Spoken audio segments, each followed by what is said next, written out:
আসসালামু আলাইকুম, hello viewers, welcome to back my channel. আশা করছি আপনারা সবাই ভালো আছেন।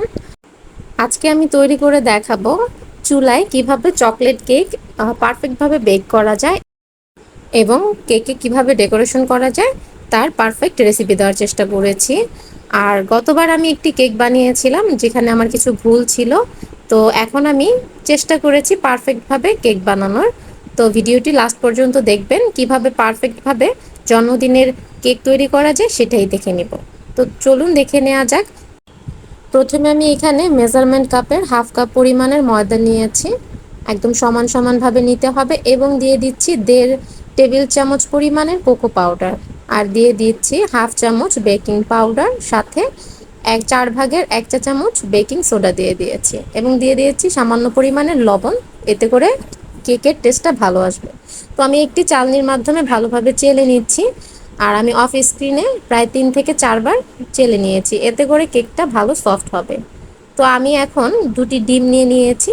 ডিমটি অবশ্যই রুম টেম্পারেচারে হতে হবে, যদি ফ্রিজে থাকে সেক্ষেত্রে 30 মিনিট পরে নিয়ে নিতে হবে।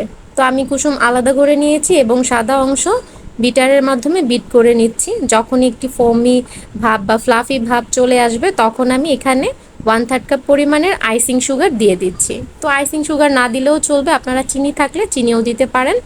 সেক্ষেত্রে মানে 2 থেকে 3 বারে দিয়ে দিব, আর একবারে দেয়া যাবে না, এতে করে ডিমের যে মিশ্রণটা সেটা নষ্ট হয়ে যেতে পারে।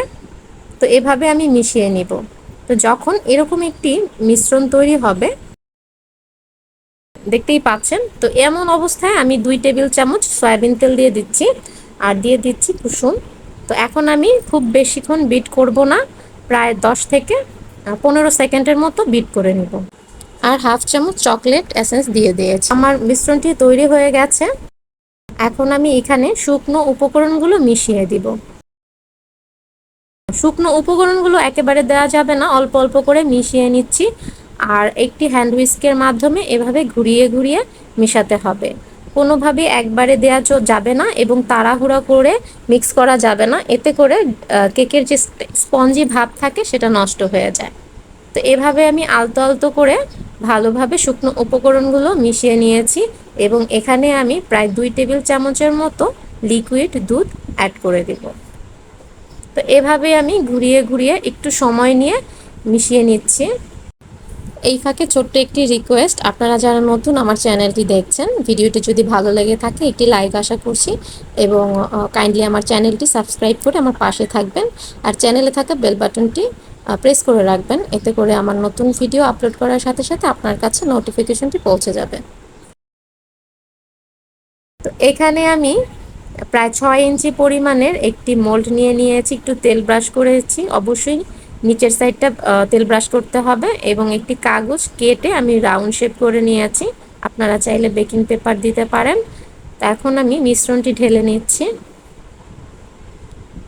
খুব ভালোভাবে ঢেলে নেওয়ার পর আমি একটি কাঠি দিয়ে মিশ্রণটি একটু ঘুরিয়ে ঘুরিয়ে নিচ্ছি, যাতে করে কোনো বড় বাবল থাকলে সেটা যেন বের হয়ে আসে, এবং একটু সময় নিয়ে ট্যাপ ট্যাপ করে নিচ্ছে।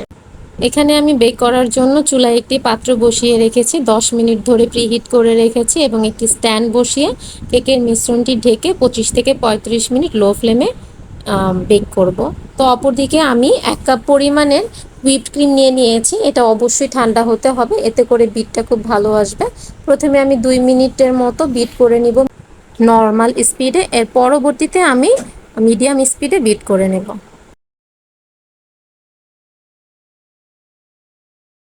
যখন একটু ফ্লাফি ভাব চলে আসবে তখন আমি একটু মিশিয়ে নিব স্প্যাচুলার মাধ্যমে, এবং পুনরায় আবার বিট করে নিব। আর একটু বলে দিচ্ছি, যখন হুইপড ক্রিমটি ডিপের মধ্যে থাকবে তখন নামিয়ে 1 ঘন্টা পর বিট করলেই হবে।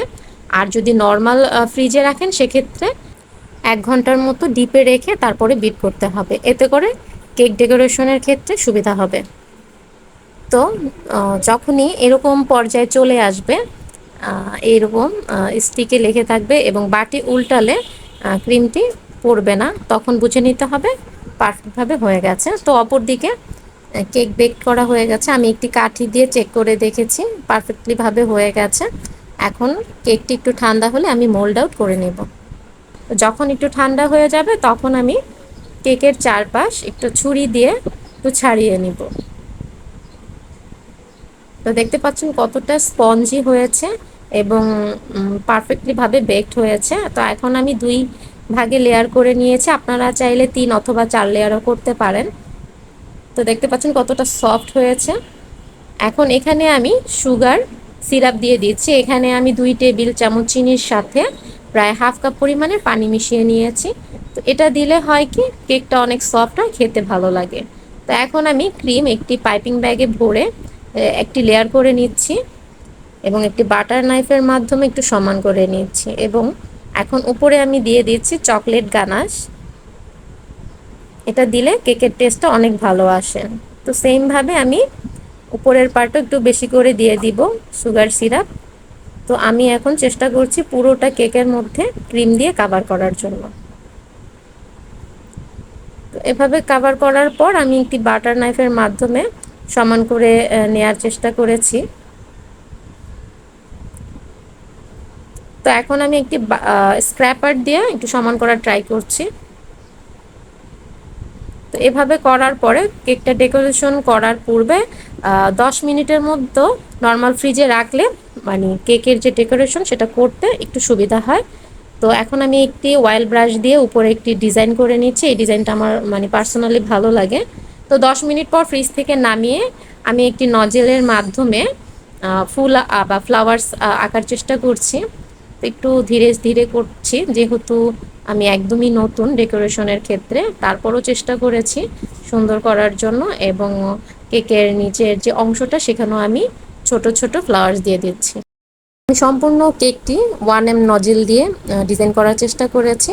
এখন বড় বড় ফ্লাওয়ার্সের মানে পাশে ছোট ছোট ফ্লাওয়ার্স দিচ্ছি, এতে করে কেকটি দেখতে অনেক সুন্দর লাগবে।